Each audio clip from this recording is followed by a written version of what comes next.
Tons of highly contaminated water have been mistakenly pumped into the basements of the crippled Fukushima power plant in Japan. 3 years after the disaster, the plant operator TEPCO is struggling to contain the radioactive waste, but the consequences continue to emerge even across the ocean.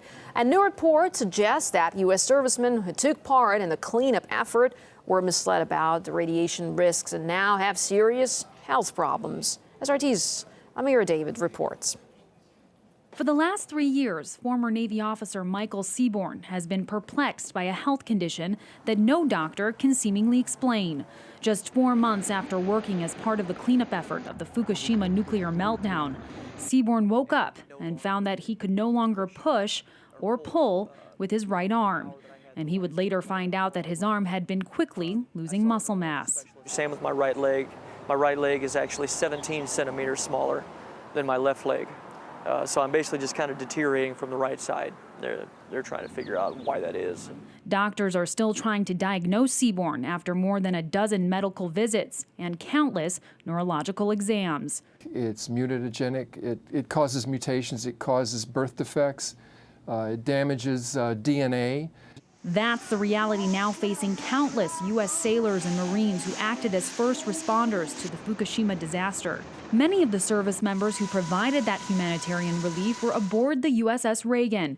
And in the 3 years since, dozens of them, merely in their 20s and 30s, have already been diagnosed with ailments like leukemia, testicular cancer, and thyroid disease. Now they're part of a growing class action lawsuit against the plant's operator, Tokyo Electric Power Company, also known as TEPCO. The suit alleges that the power company provided false information to U.S. Navy officials about the extent of the radioactive contamination spreading into the air and water. And while service members say TEPCO is by and large to blame, questions are surfacing regarding exactly how much the Navy may have known about the radiation, especially considering the kind of equipment aboard the USS Reagan, a nuclear-powered ship. However, the U.S. Navy denies that allegation. In fact, the Pentagon says it studied the available data on radioactive levels and that information was reviewed by a non-governmental group.